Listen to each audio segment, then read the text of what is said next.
Welcome to RSSDI TV 2020. I'm Dr. Sanjay Kamble, and on behalf of WOCAD RSSDI TV, I welcome you all. I'm glad to have with us today a renowned diabetologist from Kerala, Dr. Anitha Nambiar. Dr. Nambiar is a chief physician and diabetologist at Gopal Clinic, Kochi, and carries with her vast clinical experience in treating the diabetes patients. Madam, welcome to the show. Based on your recent talk in RSSDI, we would like to know what is the correlation between diabetes mellitus and hypertension, and how do they really go together? Okay, that's a good question to be asked. So, you know that both diabetes as well as hypertension, they are common conditions, and they are the risk factors for coronary heart disease, cerebrovascular diseases, renal failure, and also congestive heart failure. And the most important aspect is the coexistence is too much, So in many patients, diabetes as well as, so it is a universally noted thing that the coexistence is very much prevalent. So both the factors contribute for all these risk factor means both are risk factors for coronary artery diseases and cerebrovascular diseases, which I said so. And hypertension is twice as common in diabetic patients compared to a non-diabetic patient. Is almost 57.3% compared to a population, non-diabetic population of 28%.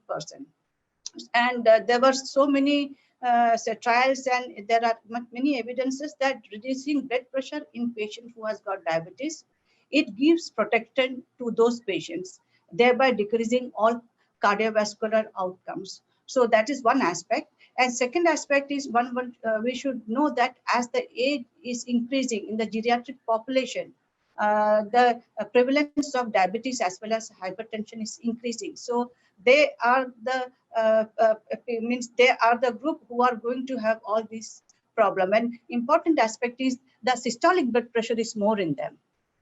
And to control, and usually this systolic blood pressure, they are resistant. Understood. So it's very important to control this systolic blood pressure in elderly so as to prevent many cardiovascular problems in them. So, madam, why should one target to achieve the pressure below 140 by 90 millimeter mercury in diabetes patients? So I won't be talking about the pathophysiology of the mechanism which is involved because of the paucity of time. So what I would tell you is diabetic mellitus has got a negative influence on the arterial function, okay, of the blood vessels, and also the blood flow autoregulation that shifts the pressure flow, relationship. And also one should know that because of the autonomic disturbances as well, what happens is there is BP variability and disturbance in heart rate. And these diabetic patients are vulnerable to compromised blood pressure.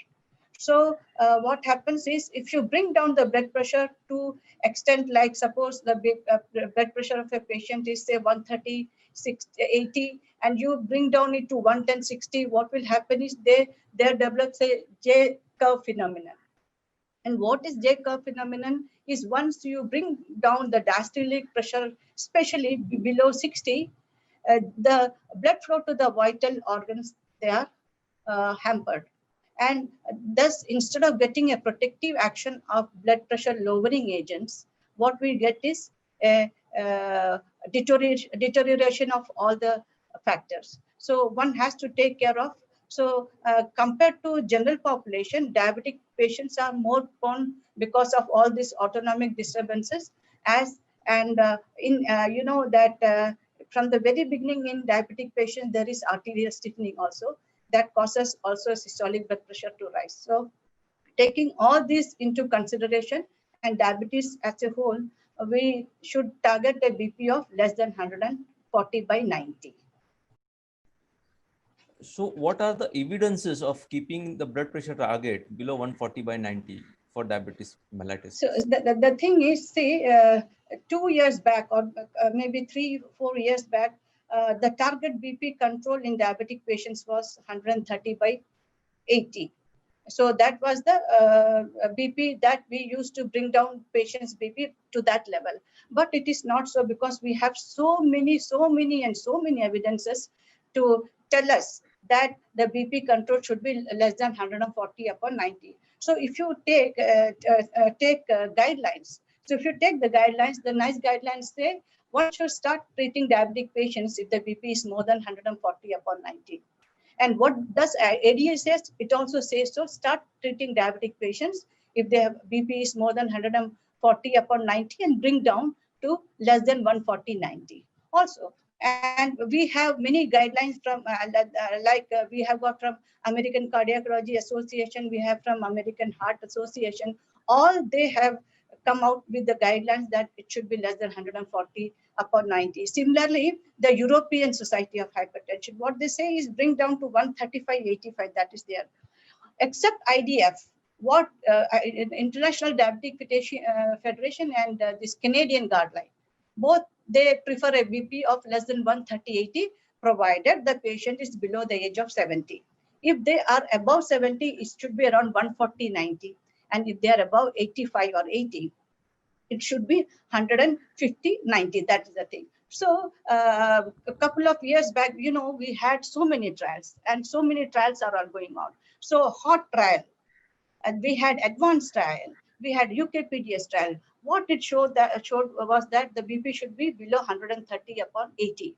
But if you really look into the BP control in those things, it was the systolic blood pressure was 133, 135. So we cannot say that it should be less than 130. So we have solid evidences that the blood pressure target should be around 140/90. Now we have got so many,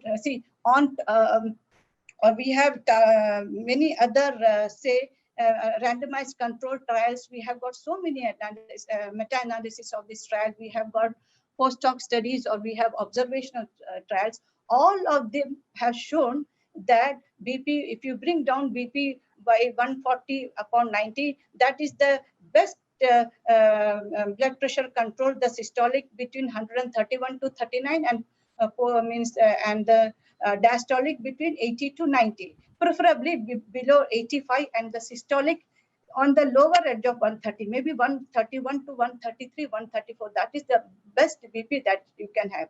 We had so many trials. Now we have on-target trial. We had progress trial, in which it was shown that even if you treat the patient with the intensive blood pressure control and those with the standard blood pressure control, it was seen that there was no much benefit in patients who were treated with a very drastic lowering of blood pressure. That was instead of that, they had many other problems, like they had syncope, they had atrial fibrillation, they had acute renal injury, they had precipitous fall. So bringing down BP to a certain level, definitely not below 120 and 60, it is not at all. And then we had ECHO trial also, in which trial we had a BP of 120, less than 120, and more than 120. What we found there was also, it was taken care, the BP control between 131 to 130, they had much of reduction in the cardiovascular outcome, including stroke and all those things. But patients who had BP less than 120, the only benefit that they attained was the stroke rate was less.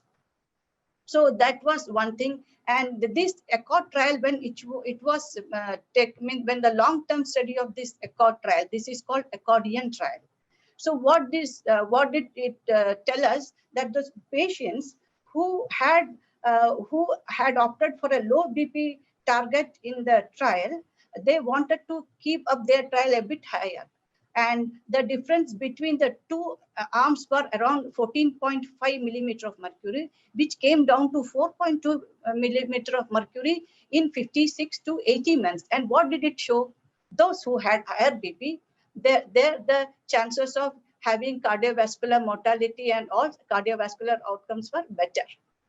So and even the meta-analysis, the best analysis is by Amidin, where he has taken 49 trials, and when he did the meta-analysis taking around 1 lakh people, he saw that the best results were when the BP was between 131 and 139.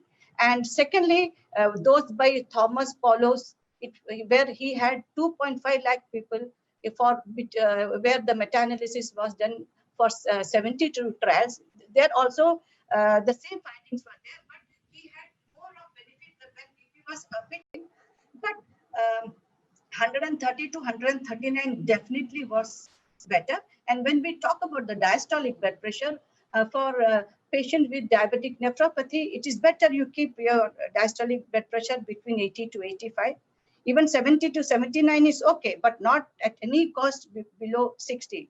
So the best BP would be around 131 to 138, and anything between say 75 to 85. That would be the best BP for a diabetic patient. And I need not talk about the post hoc analysis or observational trials. So all these things, when we put together, what we see is the best result is obtained in diabetic patients. But if the patient is proteinuric, if they have got enough of proteinuria, you can bring down the diastolic blood pressure a bit low so that your GFR doesn't fall suddenly, or there is a gradual deterioration of a GFR because proteinuria will be taken care.